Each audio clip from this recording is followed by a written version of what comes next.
future. Join Shobit University.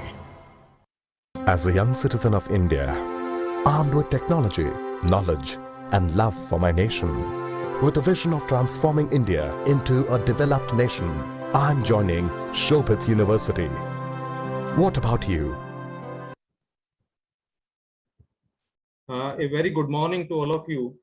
I, Prashant Kumar, Associate Professor and Head, School of Education, welcome you all in the third session of 7-day webinar series on relevance of Gandhian thoughts in modern era. As you know that Shobit University Gangho and Harijan Sevak Sangh are organizing this webinar series jointly. Under this webinar series, we are covering different aspects of Gandhian thoughts. Today's topic is trusteeship, Gandhi's socio-economic philosophy. Gandhi's doctrine of trusteeship is a social and economic philosophy aiming to bring justice in the society. It provides a means by which the wealthy people would be the trustee of the trust that looked after the welfare of the people in general. Gandhi holds that labor is superior to capital, though his views resemble those of Marx. He is not in favor of inciting labor against capital. Unlike Marxism, he does not believe that class struggle is the key of social development. He believes that society has to be based on love and mutual trust, not on struggle. It is a matter of great pride for all of us that in today's session, Professor Dr. Anup Sarup sir, Chairperson, Center for Global Non-Killing, Consultative Status with the United Nations from Melbourne, Honorable Chancellor and Co-Founder, Shobit University, Shri Kumar Shekhar Vijayendra sir, President Harijan Sevak Sangh, Dr. Shankar Kumar Sanyal sir are present among us.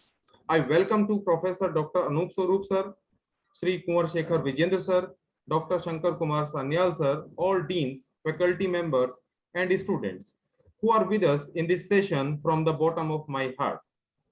This session is presided by Honorable Chancellor and Co-Founder, Shobit University, Shri Kumar Shekhar Vijayendra sir. I would like to invite Honorable Chancellor Kumar Shekhar Vijayendra sir with a brief introduction. Kumar Shekhar Vijayendra sir is a co-founder and the Chancellor of Shobit University and a leading social. Prashant, it's fine. Everybody knows me. आप अपने keynote speaker का पढ़िएगा बाद में, ठीक है? Yes, sir. Please, sir. Okay. So good morning, everybody, and thank you very much, Professor Anup Sarup, for joining us today. It is indeed a pleasure and honor to have you as keynote speaker in this webinar series on a very relevant topic, relevance of Gandhian thoughts in modern era. Actually, it was an idea of Dr. Sanyal Sahab, where he wanted that the youth of the country should also be aware of Gandhian perspective and his teachings in a new perspective. And it is more or less an exercise to revisit Gandhi. Today, as we will be talking on trusteeship, Gandhi's socio-economic philosophy, and Prashant mentioned about it. And I do not think that there can be a better person than you to speak on this subject. Because I have seen you working as a colleague, we work together. I have seen you as a friend, and I have seen you as a bureaucrat. I have seen you as a philosopher, and I have seen you as a writer also. So many ways I have seen you so closely in last so many years of our association that you have this thing inbuilt in you where you own the things. And I always believe the day we start owning the things, ownership starts, trusteeship starts. Trusteeship, like I always say in Hindi, trust is nyas and trustee is nyasi. So I always say anybody who is nyasi of the samaj is a sannyasi. Anybody who is a trustee of the society, he is a sannyasi. And this is exactly what I have seen in you many times. So talking about Gandhi and his trusteeship, the world has recognized it, and in Nobel laureates, they are talking about the relevance of the idea of trusteeship of Gandhi even in today's world. Economists are talking about it. In the form of CSR, the corporate world has taken something out of that trusteeship idea. But actually, if we look at this idea is an idea of inclusivity. This idea is to bring everybody together. This idea is of gratitude, saying thank you, sharing. And India had always been known for all these things. When we look at people like Warren Buffett, Bill Gates, or Azim Premji over here, yes, they are doing that trusteeship. And I'm happy that this webinar series has been organized in association with Harijan Sevak Sangh, right? And Harijan Sevak Sangh itself is the biggest model of trusteeship, what Gandhiji thought about. Because in the trust deed of Harijan Sevak Sangh, it is written that the president of Harijan Sevak Sangh will be somebody from the upper estate of the society. And the idea behind it was not only monetary contribution, the idea was ethical, moral, physical, mental, spiritual contribution and owning the unprivileged ones. So this is such a wonderful day that today you are with us. And it is unfortunate when Oxfam report or other reports, they say that 1% of the people in the world, they own 50% of the wealth of the world. So we need to propagate this idea of trusteeship of Gandhi. And I am sure after today's discussion, deliberations, your keynote address, people will understand the relevance, importance, and the need of becoming a trustee of the society in a more effective manner. So thank you very much. We are looking forward to listen to you. As I requested, I will be living in between for some time. I will like to join, but I know that you are here, Professor Sanyal is here, so there is no need of a person like me who is always a learner. Thank you very much. Thank you. Thank you so much, Honorable Chancellor, sir, for blessing us and to address this session. Your presence always makes a big difference. Now, I, Sankar Dove, Assistant Professor from School of Business Studies and Entrepreneurship, Shobit University, Kanpur, would like to invite our keynote speaker and chief guest of today's session, Professor Dr. Anup Sarup, sir. Before inviting Professor Dr. Anup Sarup, sir, I would like to introduce the audience with your brief introduction. Professor Dr. Anup Sarup, born in January 10.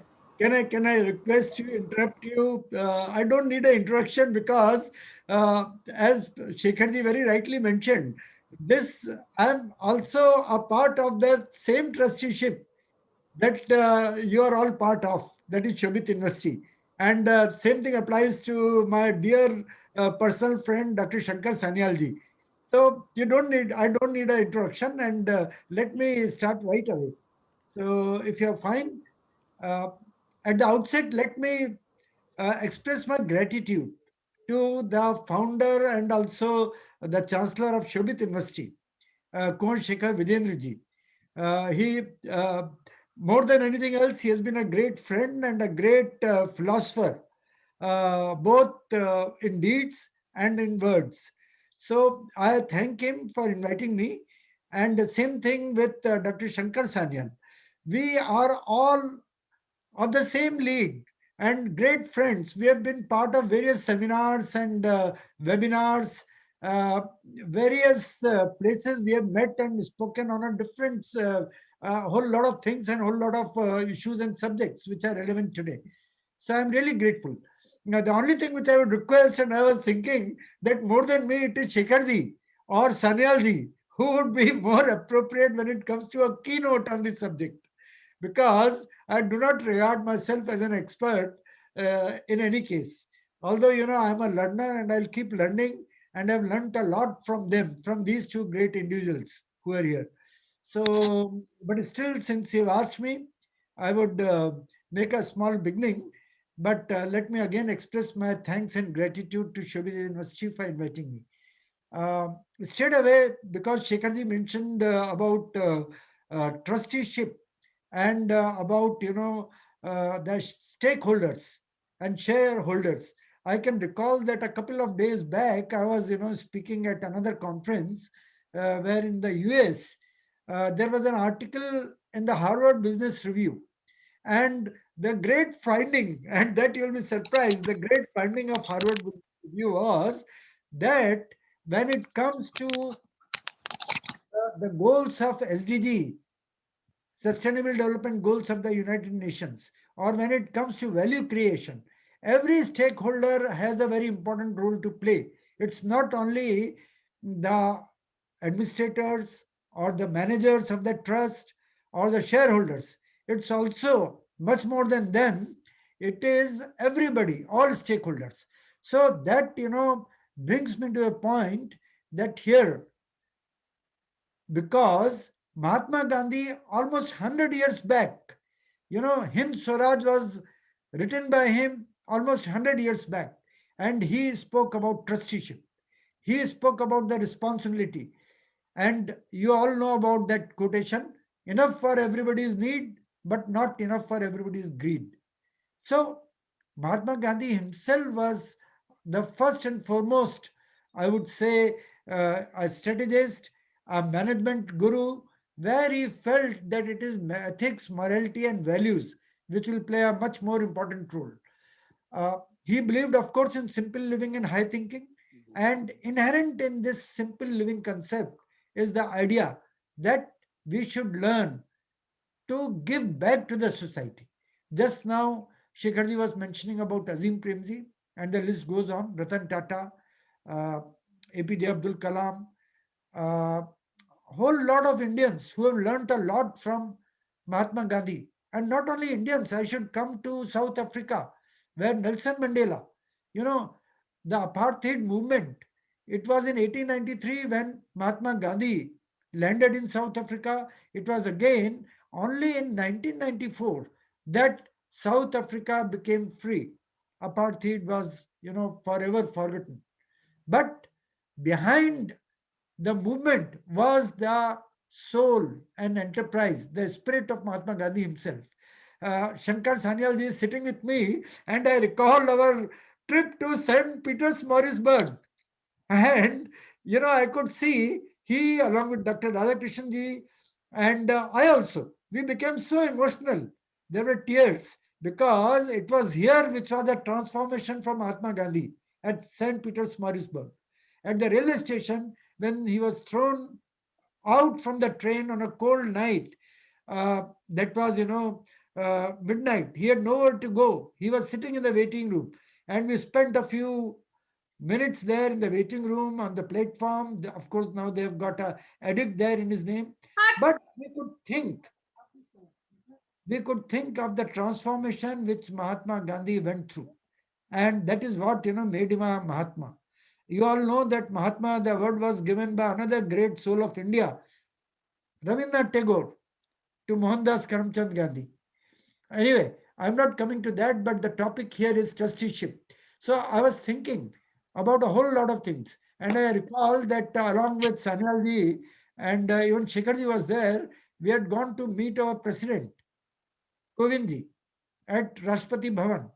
And what Kovindji said, I still remember his line, one sentence. He said, Mahatma Gandhi had caught everybody's imagination. He will keep catching our imagination for all time to come. We may come and go. We are not relevant, but he will remain relevant. So when the topic, I read the title of our talk, and that is relevance of Mahatma Gandhi. I was just wondering, nation where we have been paying homage to Mahatma Gandhi, we say, and you must have read Mahatma Gandhi, my life is my message. That is what it was. And Mahatma Gandhi was a great individual. He evolved with time. That is what we should remember, that we all can remember to evolve. Another great personality at this stage, I can think of Swami Vivekanand. And Swami Vivekanand said, I am Parmo Brahma. So God is within your own self.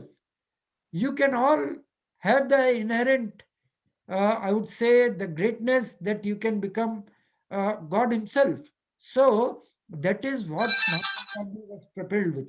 He was propelled by the best attributes of Bhagavad এটা Gita, phone কর Ramayana, যে and sir meeting এ ছিল meeting Hindu way আছে of life, I would say. And বলতে that is পারিনি where he got the idea of secularism, a secular India, কথা বলে a নিচ্ছি India which Maybe. believes in harmony, in tolerance. And this will come only with belief in trusteeship. Now, do you think what really mobilized the masses when it comes to Mahatma Gandhi? It was his own belief in own self, in belief in truth, belief in honesty, belief in all the virtues. And above all, since Shobit University is doing a great job, and I liked always the watchword, education empowers.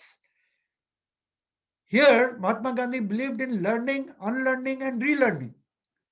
So, when you talk about these three tenets, it applies not only to youngsters, but it applies to us. Even when you get old, you find how profound these tenets are: learning, unlearning, and relearning. Now, there is another thing, and which Shikharji just made a very brief mention, and that is about the sense of responsibility, sense of duty.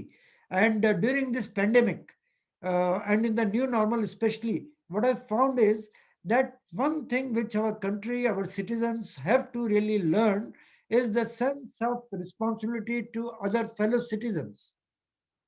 You know, when there is a lockdown, there is a lockdown. There is no question. If there is a mask to be worn, there is a mask to be worn. There is no question. So that is the relevance of Mahatma today, even in the pandemic. Here in Australia, in Melbourne, I found that people are very compliant, very disciplined. You they announce it on the television and they are following it. It's not the police who has to enforce. It is the individuals themselves who enforce discipline. So that is one part. When it comes to trusteeship, I will also talk about the evolution of self.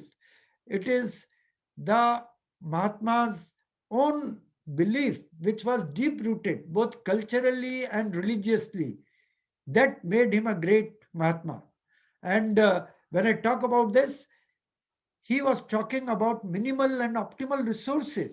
Can you imagine? I went to Sabarmati Ashram, and of course, many of you would have. Shankarji has already been there with me as well.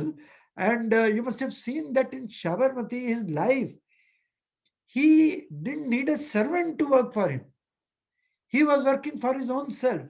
And now, being abroad and having visited all the continents across the globe, I feel ashamed at times of my own self, because in India we are habituated having a servant, even at home, in the office, to drive our car, and that servant is nothing but, really, to my mind, is a slave. So there is a lot to learn. We can do all those things ourselves. Here in most countries, I found the member of parliament, the politicians, even the ministers, they drive their own cars. They in fact, here I can recall, I can share it with all of you, because this would interest our younger generation. I went to meet a minister, and that minister was a minister for trade. We were thinking of a particular project. And can you imagine? He asked me for a cup of tea. He said with milk, without milk, and he himself went and got the cup of tea for me. So that I can see the smile on Shankaraji's face. The Sanyal Sahab, that is the difference in our country. I found that this world is much more equitable, much more socially just than our world. And the British have gone, what we call them as, what has been left is Kale Angrej. If I'm nasty in those words, we have become Kale Angrej. And we are still, going down the same path. I've been a civil servant. I really used to feel miserable at times when there was a red light in my car and I got it down during my days, because it smells of egotism. It smells of high-handedness, and that is one thing which I hated. And here I find that there is no question of any red light. You will find even the Prime Minister walking across the street and nobody will turn back to look at him. So that is the real difference. You must have seen those pictures of the Prime Minister of Denmark riding a bike to his office. So those are the differences. I would talk about trusteeship also in terms of national integration. What is so important in our country is a sense of duty. In the directive principles of state policy in our constitution, we talk about trusteeship. And it's not only rights, because we have been speaking about rights all over the place. We are not talking about duties. And that is where, trusteeship becomes important. If you have got trusteeship, if you have got your right over your own country, over your own fellow men, fellow citizens, you will become much more responsible, much more, duty bound towards your own country. So there are a whole lot of other things. I thought I can talk about communal amity, that is equal respect for all religions. That is what Mahatma Gandhi taught us. And our principles are so sound. In fact, there was a particular talk where I was talking to Australian journalists, and even there they value India because of our secular values. You can understand that even during partition, India was 83% Hindus. Still, India adopted for a secular constitution, contrary to what Pakistan wanted. And you have seen the difference in the last 7 decades, where Pakistan is and where India is. Even in a country like Australia, here I say, you talk about religious diversity, you talk about, multiculturalism. In India, we have seen it over the years. And India is the most multicultural, most diverse country in the world. And I've got no doubt in saying so. A lot of it is owed because of Mahatma Gandhi himself. Now, religion, to my mind, in fact, here again I'll cite a book, Steven Pinker. Have you heard about him? I'm not sure if you have heard about him. But this was a book where he was speaking about science and spirituality. He said enlightenment for our modern world is possible, not through religion, but only through science and reason. So I wrote a paper and I wrote against it. And there I spoke because I am the chairperson of Center for Global Non-Killing. I said, religion is very important because religion has brought stability. It has brought confidence. It has brought values of trusteeship to individuals. And that is where Mahatma Gandhi scores over everybody else. In fact, only today morning, I was speaking to a friend over the phone, and he was talking to me about Martin Luther King. I said, okay, they're all great personalities, and you can keep naming them. But I cannot think of another personality which has got a 360-degree vision. He was a philosopher who could speak on virtually any topic, any subject, and that was Mahatma Gandhi. Can you think Mahatma Gandhi talked about women, about religion, about education, about environment? And the list goes on and on. And women empowerment. Absolutely, sir. He was, because he was rooted to the ground.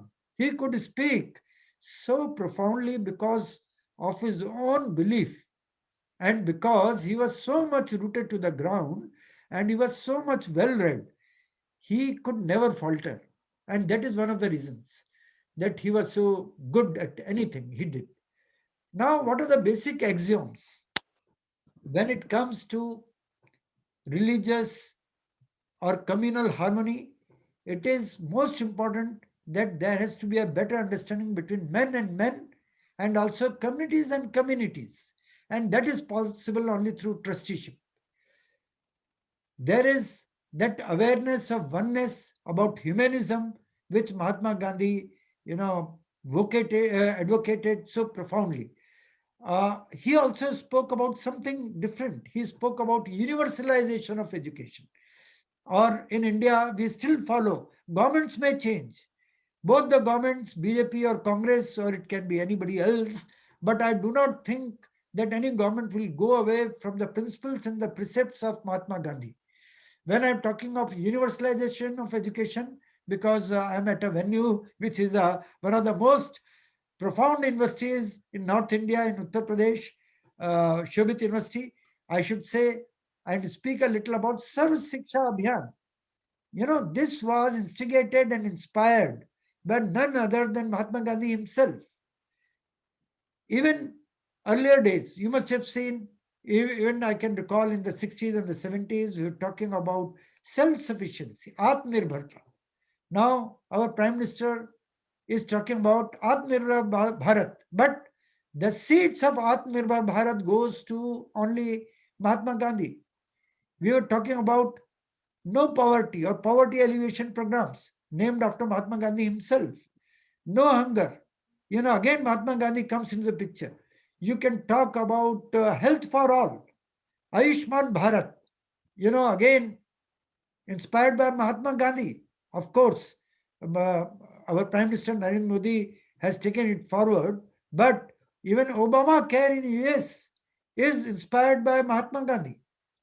When I'm talking about Swachh Bharat Abhiyan, again, there is none else but Mahatma Gandhi himself.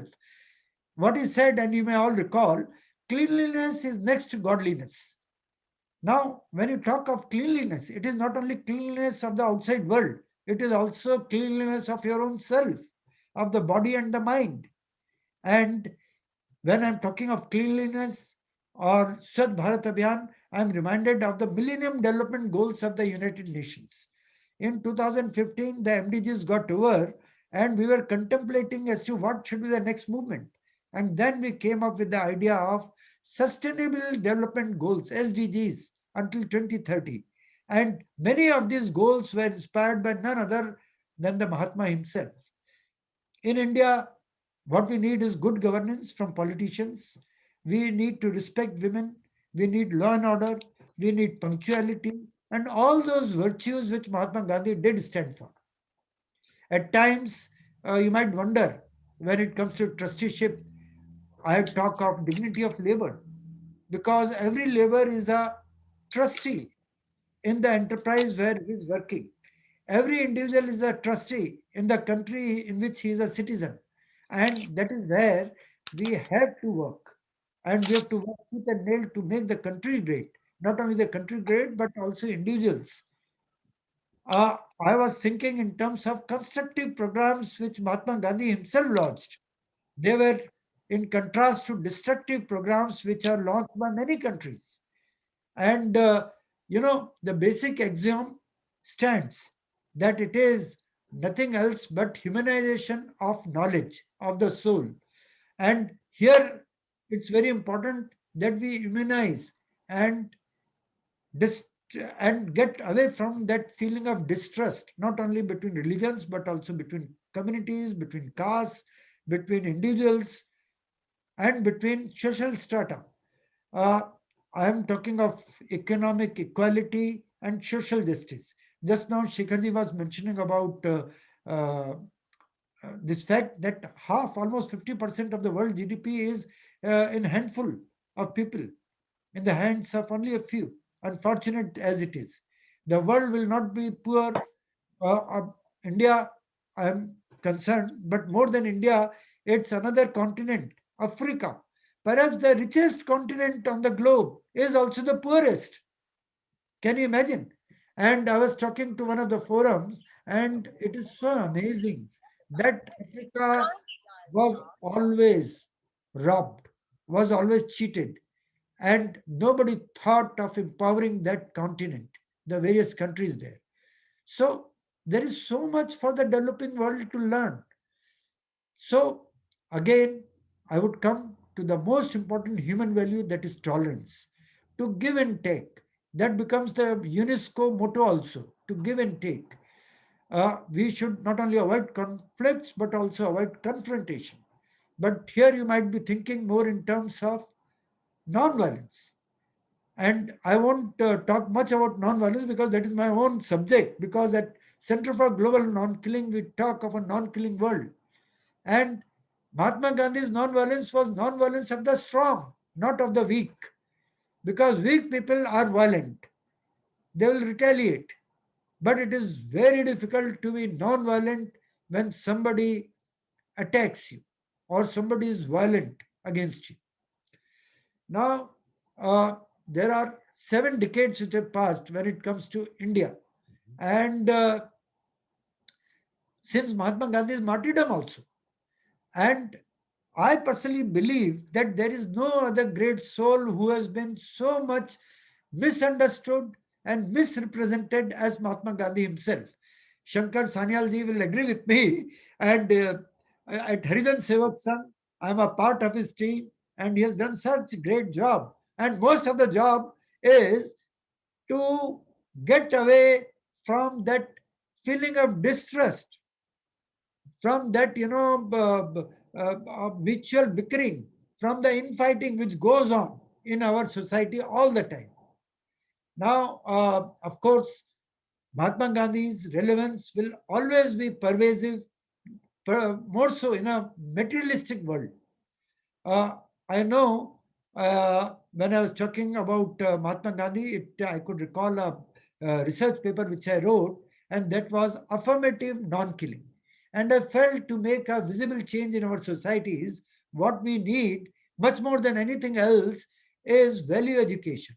Value education, ethics and morals should become an integral part of our school curriculum. In the Western world, they teach moral science, but not in the way it should be. As opposed to any dogma, I am in favor of good ethical values in a society if that society has to prosper. And if our future citizens of India are well educated with good moral values, all problems from respect to women, from law and order to a whole lot of other things, good governance as well, will be taken care of. I won't take much time, but I would say and end with a few quotes from Mahatma Gandhi. He said, forgiveness is the attribute of the strong, not of the weak. And that is so important in our country because we make small issues big mountain out of a molehill, as we say. So, to my mind, it's so important.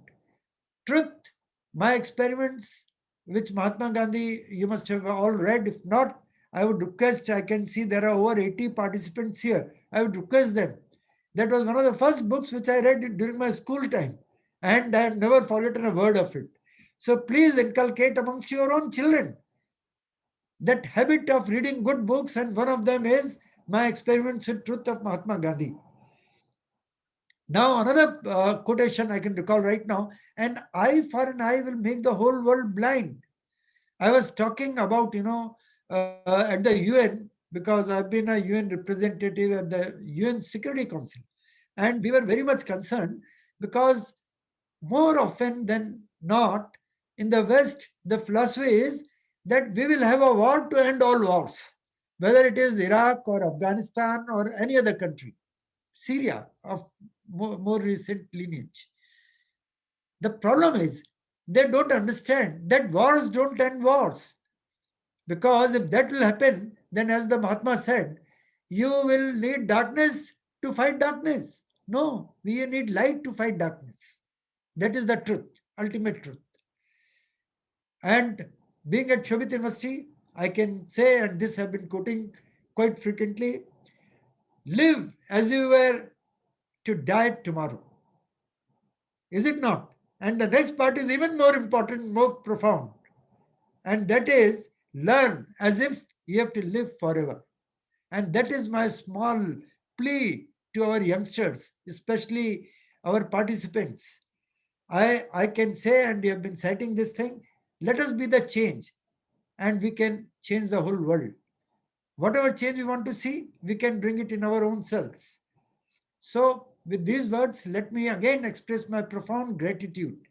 I wanted it to be more of a dialogue, but it turned into a monologue because he said it has to be a keynote. I do not know if I am really good at it. I know Shankar Sanyal ji and Shekhar ji are much more able, much more, profound when it comes to their own philosophical thoughts. So with these words, let me once again thank Shekhar ji, who is the Chancellor, the co-founder of Shobit University, Dr. Shankar Sanyal ji, the president of Harijan Sevak Sangh, founded by none other than Mahatma Gandhi himself in 1932. And Harijan Sevak Sangh is one great institution where the constitution was written by the Mahatma himself. Of all the legislative changes which have happened in India, no change was done to this particular act, and it is intact as it was. And this is something of a miracle of sorts. And that is the greatest tribute to the great Mahatma. So let me thank everybody. I thank Dr. Ranjit Singh, the Vice Chancellor, for having invited me. Thank you, Dr. Prashant Kumar and Dr. Samprab Dubey, everybody else, and all the 80 participants whom I can see on the screen who are listening. Thank you so much. Jai Hind, Jai Bharat. So I got an opportunity to come back very quickly, That's great. Swaroop. And it was indeed a pleasure to listen to you. I was listening on live on Facebook. However, I was on a different platform. So it is indeed a pleasure. And we were looking for some questions. So it seems that after listening to you, everything is so clear that not much questions are there. No question indeed is there. And Sir, yeah. Sir, there are some questions. Achha, there are. Okay, maybe I Some missed. questions on my WhatsApp. Achha, on your WhatsApp. Yes. Okay. Fine, you can ask those questions to Dr. Swaroop, because the idea of the first question, what I would like to ask you on my behalf, that today the challenge is that students or the youth, they are so microcentric, self-centric, that they do not feel any belongingness with the society. They personally feel that if I am happy, if I got everything, the world is fine with me. Why I should worry about others? So how to inculcate this feeling of trusteeship in them right from their childhood, from schools? What may be your message to school leaders, not only to parents, to school leaders, what they should do? In fact, you have again spoken my mind, because only yesterday I was talking to while on a walk, I was talking to a friend here who just met me on the way, and he was walking a little while with me, and we just spoke on this very topic. So I should say that it is not only a problem of India alone; it's a problem all over the world. And youth, what has happened is that during those days, during the formative years of our country, of our nationhood, not only in India, but also elsewhere in the world, there was much more struggle. And the older generation, they, went through a lot of, difficult times, and they became what they are. They made these countries as what they are. But they were extremely, I would say, considerate when it came to their own children. And children became much more, I would say, nothing wrong in being confident, but they became, totally, carefree, which is not a very good thing for a youngster. They should have thought more in terms of trusteeship, more in terms of responsibility towards their society, more in terms of their own future, which is not happening in India, not happening elsewhere, not happening in the developed world also. So that is one real and profound, I would say, worry.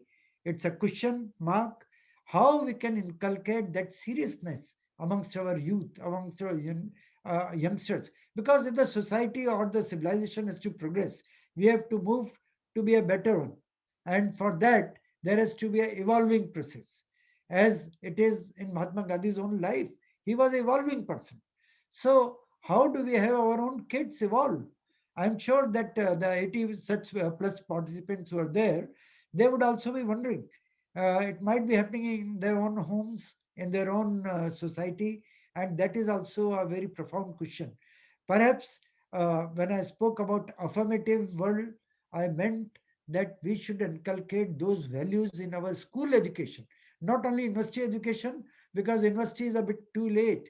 It is in the school education where morals, ethics, and values should be inbuilt, ingrounded.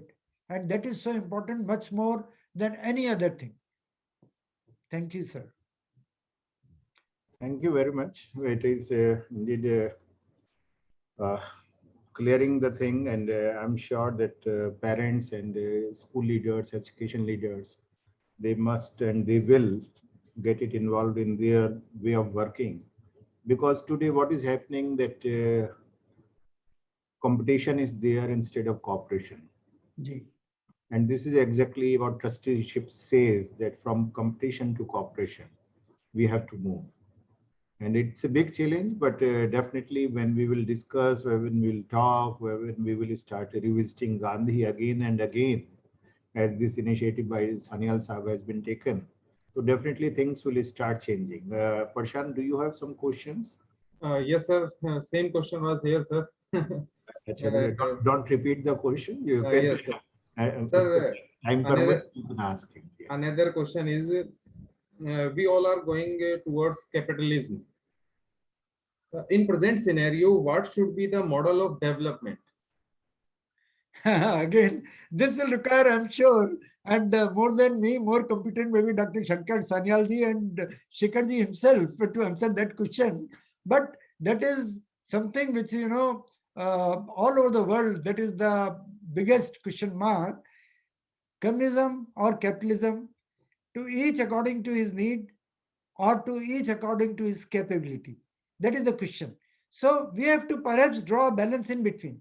In India, we were driven by a socialist mindset all these years, but that has not done us much good. And we have seen what happened to the Soviet Union. It broke off. Of course, China, the whole situation was different. I've been a dozen times to China, but to my mind, China was much more capitalist. Although they are communist when it comes to their constitution, but when it comes to their, prosperity model, the growth model, it was a purely, I could see the best cars in China on the streets. And I could be wondering, this is not really a communist country, which I was thinking it is. So we have to, really strike a balance between the two worlds, where communism, yes, social equity is good, it is just, but socialism cannot be the acronym or cannot be a synonym for not doing work and not being efficient when it comes to economy, when it comes to your own industry, when it comes to your enterprise. So there is a whole lot of, model which have to be evolved. Perhaps you have to strike a balance. You must have heard about Lee Kuan Yew, who made Singapore as it is, as what it is. And that model was an authoritarian model. Perhaps people say that in India we needed a authoritarian model, but they do not understand the cultural diversity, the religious diversity of India when they say this. In Singapore, a small place, it was possible. In China, which is not as diverse as India, maybe it was possible. And then they went through a communist route in any case. So I think that is a profound question, and I will leave it as it is. Thank you. Thank you, sir. Thank you for your very informative session. Now I would like to request Mr. Sompar Dubey. Sompar, please. Thank you, Dr. Prashant Kumar, sir. Thank you, sir, for initiate the economic position of socio-economic position of Gandhiji in the language of people rather than that of the academic economists. Thank you so much, sir. Now I would like to invite Dr. Shankar Kumar Sanyal, sir, to address this session, and we are very thankful that we have his presence today. Over to you, sir. We invite you, sir.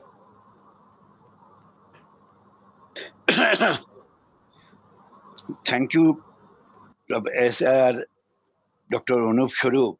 Your extraordinary words on the subject is truly worthwhile for this webinar program and greatly beneficial for the purpose we are trying to project with Soviet University.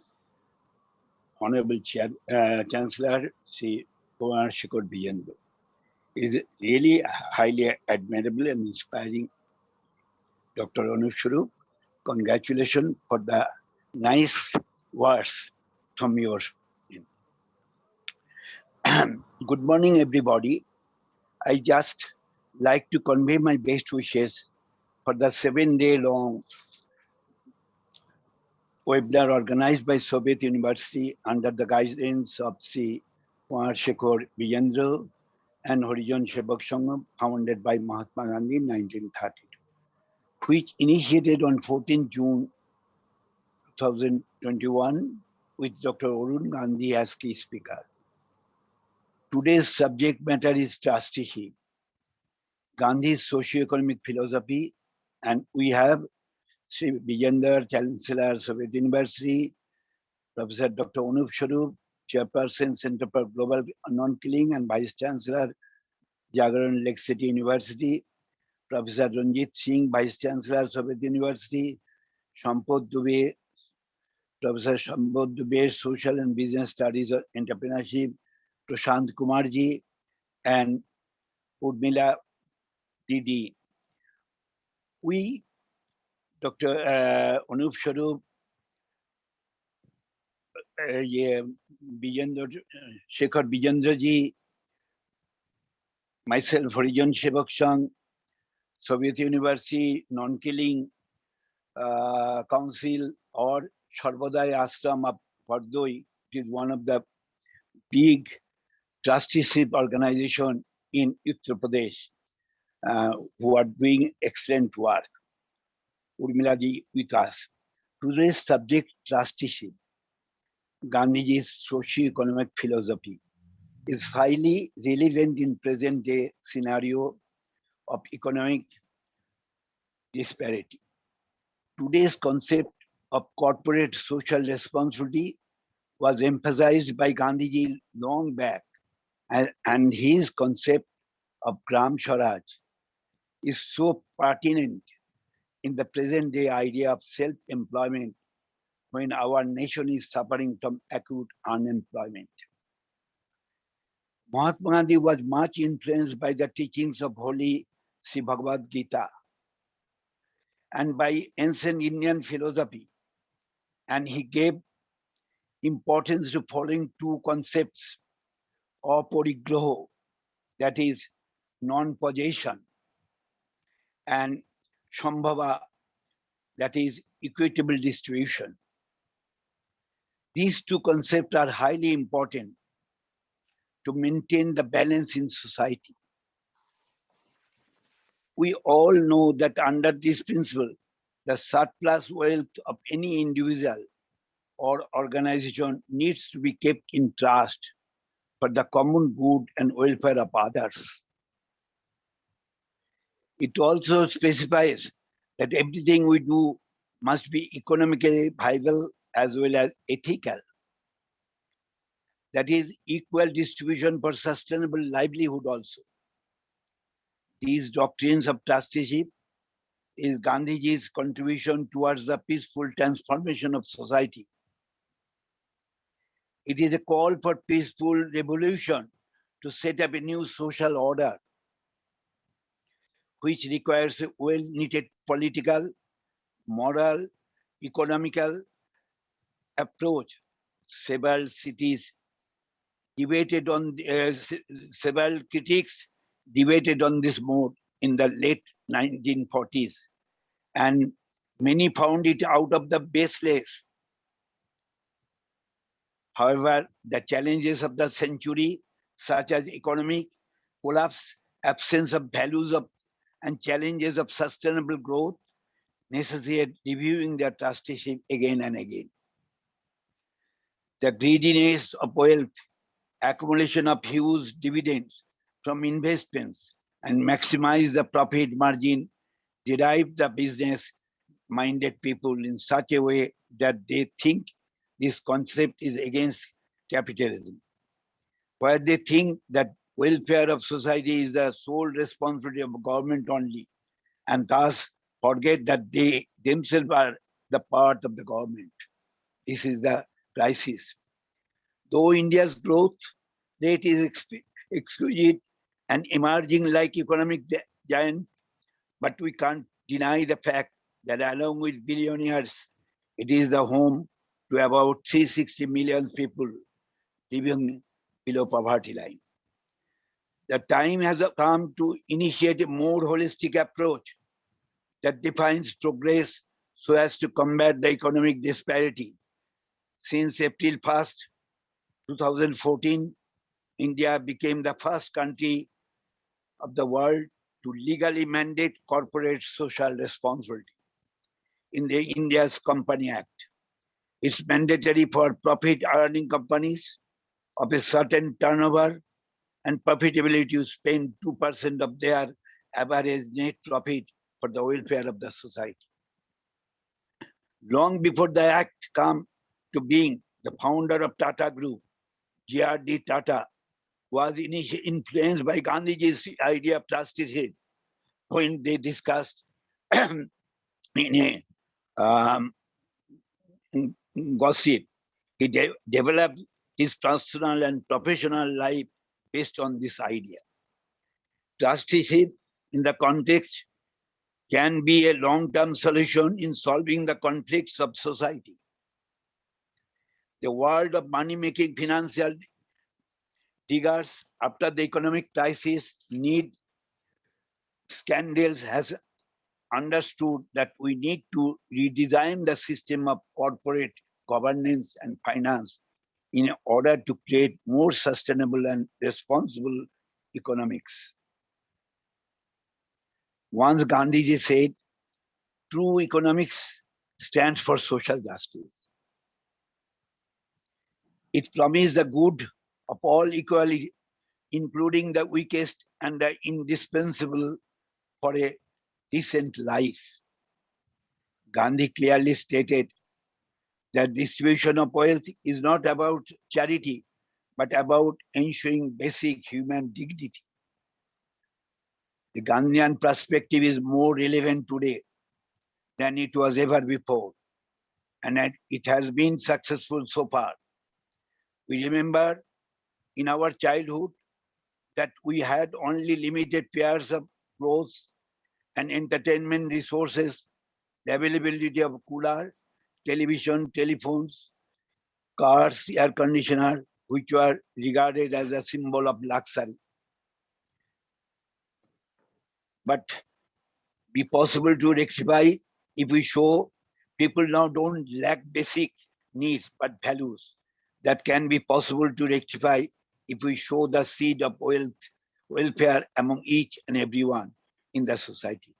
As economic activities cannot be separated from humanitarian activities, it is a part of the way of life which is related to collective values.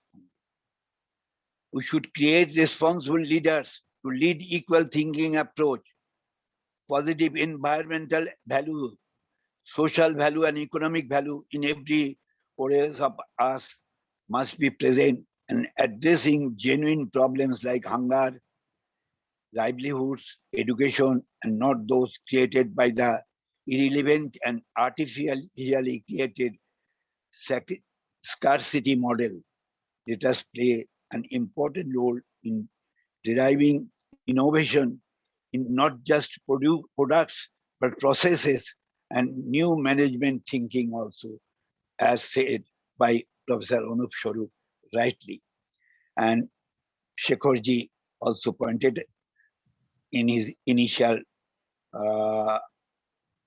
talk.